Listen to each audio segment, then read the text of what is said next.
দাঁড়ান ভিডিওটা একবারে স্কিপ করবেন না। এই ভিডিওটা আপনাদের জন্য ভীষণ দরকারি। সামনে শীতকাল আসতে চলেছে, আর নিজেদের ছাদের মানে ছাদ বাগানকে এরকমভাবে সুসজ্জিত করতে কে না চায় বলুন তো। কিন্তু তার জন্য মেন কি দরকার? সার। কারণ আমরা আজকাল মাটি পাই না, টবের মধ্যে আমাদের ফুল বানাতে হয়, এবং তার জন্য যে গাছের খাদ্য সেই সার আমাদেরকে দিতেই হয়। আর এখানে একটা বড় আমাদের সমস্যা হচ্ছে ভালো সার এবং রিজনেবল প্রাইসে কোথায় পাবো। আর কোনো সমস্যা নেই, একদম হাতের কাছে, অন্তত শ্রীরামপুর নিবাসী যারা তাদের একদম হাতের কাছে কিন্তু চলে এসেছে দারুণ সারের খাজানা। চলুন একটু আগে ছাদটা ঘুরে দেখাই, আর তারপরে আমি কোথায় পাবেন আর বাকি সমস্ত ডিটেলসই দিয়ে দেব। ভিডিওটা শেষ অবধি দেখবেন। আমি যেটায় এখন আমার আঙ্গুলটা রেখেছি এইটা হচ্ছে চাইনিজ কমলা লেবু। এবার ব্যাপারটা হচ্ছে চাইনিজ কমলা লেবু কিন্তু সাইজে বড়। এই ফুটেজে আমি জানি না কতটা বুঝতে পারছেন, এইটা বেশ দেখে আমার বাতাবি লেবু মনে হচ্ছে। আর একটা দেখাই, সেটা হচ্ছে এই গাছটা। এই গাছটায় এখনো পর্যন্ত ফল ধরেনি। এটা হচ্ছে ভিয়েতনামিজ মাল্টা। তো এইটা অক্টোবর নভেম্বরের দিকে আই থিঙ্ক ধরবে, এবং শীতকালে মোটামুটি এখান থেকে ফল পেরে আপনি জুস খেতে পারেন। আর এখন আমি দাঁড়িয়ে রয়েছি পুরো দোপাটির বাগানে। এখানে অনেকগুলো দোপাটির গাছ, অন্তত 1 2 3 4 5 6 7 8 9 10 12খানা দোপাটির গাছ রয়েছে।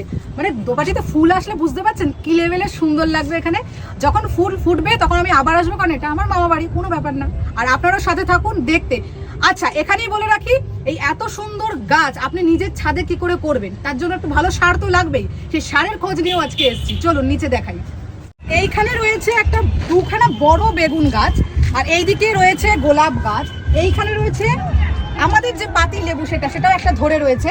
আর দেখাই, এদিকটা আসুন, এইটা হচ্ছে পুরো পুদিনা। মানে পুদিনা যারা ভার্জিন মইতো খেতে ভালোবাসেন তাদের বুঝতে পারছেন, গাছ থেকে এরকম টুক করে পাতা তুলবেন, নিচে যাবেন, এখান থেকে টুক করে একটা লেবু ছিঁড়বেন, দুটোকে চিপবেন, একটু চিনি দেবেন, ব্যাস, আর একটা লেমনেড দিয়ে ভার্জিন মইতো রেডি। আর এখন চলে এসেছি গোলাপ বাগানে। এটা ছোট মামার গোলাপ বাগান। এখানে দারুণ দারুণ গোলাপ হয়, তবে এখন ডরমেন্সিতে রয়েছে, মানে শীত ঘুমে গেছে। এখন তো ডাল ছেটে ফেলা হবে, তারপর জানুয়ারি মাসে এর শোভা দেখতে পাবেন। আর শোভা আমি অবশ্যই দেখাবো, আমার চ্যানেলে তো অবশ্যই দেখতে পাবেন। আর বারবার বলছি, এইরকম গোলাপ গাছ নিজের ছাদ বাগানের জন্য যদি ভালো কোয়ালিটির সার নিতে যান, সেটাও কিন্তু ছোট মামা একদম রেডি রেখেছে। ডবল ডিলাইট, এটা তাজমহল, এটা তাজমহল, এটা সদাবাহার, এটা সদাবাহার, এটা পেঙ্গুইন, এটা পেঙ্গুইন, প্যারাডাইস, এইটা হচ্ছে প্যারাডাইস। আচ্ছা, এদিকে রয়েছে প্রিন্সেস ডি মোনাকো। এটা কি? এটা হচ্ছে princess D Monaco. Princess D Monaco, এটা হচ্ছে রকস্টার, অরেঞ্জ কালারটা। আচ্ছা, অরেঞ্জ কালারের, এটা হচ্ছে রকস্টার। তার সামনে এটা রয়েছে মেদিনীপুর ডিলাইট, এটা মেদিনীপুর ডিলাইট। সো আমি তো ছাদ বাগানে এসে জাস্ট মানে পাগল হয়ে যাচ্ছি এত ভালো ভালো ফুল দেখে। আপনারা কিন্তু অবশ্যই এই ফুল যদি নিজের বাগানে চান, মানে নিজের শোভা, নিজের বাগানের শোভা বাড়াতে চান, তবে অবশ্যই ছোট মামার সাথে যোগাযোগ করুন। আমার ছোট মামা, আমি ডিটেলসটা ডেসক্রিপশনে দিয়ে দেবো, আর ফোন নাম্বারটাও দিয়ে দেবো। সমস্তটাই পেয়ে যাবেন, অ্যাড্রেসও পেয়ে যাবেন। বেশি দূরে যেতে হবে না, যারা শ্রীরামপুরে রয়েছে তাদের জন্য তো আরও সুখ হবে। এখন আমি অ্যাডেনিয়াম ফুলগুলো দেখছি মামার মোবাইল থেকে। এত সুন্দর গাছগুলো দেখুন। মামা বলছে যে এখন তো অনেক গাছে ফুল কমে গেছে, এইগুলো হচ্ছে আসল সময় সিজনের ফুল। আমি এখানে নাগচম্পা দেখছিলাম, তাই ছোট মামা বললো যে পাশে একটা বাড়িতে হয়েছে দেখ। আমি এখন দোতলার, মানে দোতলার কি 3তলার ছাদে রয়েছি। 3তলার ছাদ থেকে একটা বাড়িতে দেখতে পাচ্ছি, অসম্ভব সুন্দর।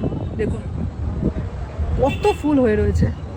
ওয়াও, এটা জাস্ট দারুণ। এই শিকড়গুলো কি করে হলো, এইটা হচ্ছে ব্যাপার। ফেব্রুয়ারি মাসে, জানুয়ারির শেষে একদম এই গাছ পুরো তুলে ফেলতে হবে। তুলে সেটা মাটি ফাটি ধুয়ে তলার শেকড় ফেকড় ছেটে, তারপরে শেকড়গুলোকে একটু যেরকম শেপ আনতে হবে, এনে আবার নতুন করে মাটিতে লাগাতে হবে, তখন ডাল ফাল ছেটে দিতে হবে। এবার এটা মোটামুটি মার্চ এপ্রিলের দিকে ভালো ফুল হবে, প্রচুর পরিমাণে। ও, তার মানে এই শেপটা নিজস্বভাবে আনা যায়। আচ্ছা, সেটা সরু শেকড়গুলো যেরকম ভাবে শেপ আনবে তত সুন্দর হবে। যত আরো দিন যাবে, অনেক সময় দেখা যায় যে গণেশের মূর্তির টাইপের করে, ওগুলো সব শেপ আনে, তাই তো? আচ্ছা, ডাল বেঁকিয়ে আনে। সুন্দর।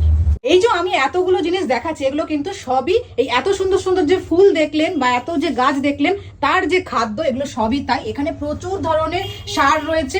আমি আলাদা করে যদি সব বলতে যাই প্রচুর লিস্ট হবে, আমি এগুলো ডেসক্রিপশনে দিয়ে দেবো। আর নয়তো আপনি এই যে নাম্বারটা স্ক্রিনে ফ্ল্যাশ করছে, সেই নাম্বারে পুরো ডাইরেক্ট যোগাযোগ করে আপনার যেরকম সার লাগবে, কিরকম কি দাম, সমস্তই জেনে নিতে পারবেন।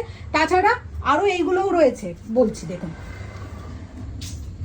সুপার সোনাটা, এগ্রোমিল, থিটা, কাকা, দেখুন পিছনে দেখছেন, শুনতে পাচ্ছেন সব নামগুলো, এই সমস্ত সব কিছু এখানে পেয়ে যাবেন। আর সব থেকে বেস্ট হচ্ছে এখানে কেন আপনি আসবেন সেটা হচ্ছে একদম কোনো রকম এখানে মানে কোনো সন্দেহের জায়গা নেই যে আপনি ঠিক পাচ্ছেন কি ভুল। এখানে একেবারে 100% সঠিক জিনিসটা পাবেন এবং খুবই রিজনেবল দামে পাবেন। এখানেও প্রচুর রয়েছে, আমি দেখাতে গেলে অনেক হবে। এবার আপনাদের কাদের কি লাগবে সেটা তো আর আমি জানবো না, সেই জন্য আপনারা ডাইরেক্ট কল করে নিন এবং আপনারা খোঁজ নিন আপনাদের কোনটা চাই, কিভাবে নেবেন। আর শ্রীরামপুরে যারা থাকেন তাদের জন্য কিন্তু আরও বেশি ভালো, কারণ এটা শ্রীরামপুরে। ফোন নাম্বার তো দিয়ে দিলাম, তার সাথে দিয়ে দিলাম অ্যাড্রেসটাই, সবিতা বিল্ডার্স 5 নম্বর কলোনি, শ্রীরামপুর, হুগলি। এটা তালপুকুর যে মোড়ের মাথা তার একটু আগে বা সোসাইটি মাঠের উল্টো দিকের রাস্তা দিয়ে গেলেই, বা 5 নম্বর কলোনির যে বল খেলার মাঠ তার উল্টো দিকে এই বাড়ি, বা এই নাম্বারে আপনি কল করে ইজিলি জেনে নিতে পারেন। যারা শ্রীরামপুরের পার্শ্ববর্তী এলাকা থেকে আসবে তারা শ্রীরামপুর স্টেশন থেকে টোটো ধরে 10 টাকা ভাড়া লাগবে, চলে আসতে পারেন, পৌঁছে যাবেন, কোনো অসুবিধা নেই। আর এখানে কিন্তু 100% জেনুইন জিনিস পাবেন গ্যারেন্টি সহকারে। আর বাকি আপনাদের যদি ভিডিওটা ভালো লেগে থাকে তাহলে একটু ছড়িয়ে দিন, আপনাদের যারা গাছপ্রেমী বন্ধু রয়েছে তাদের সাথে শেয়ার করে দিন। পরের ভিডিওয়ে দেখা হচ্ছে, আশা করি এই ভিডিওটা ভালোই লেগেছে হবে, একটু লাইক বা কমেন্ট করে দেবেন। Bye bye.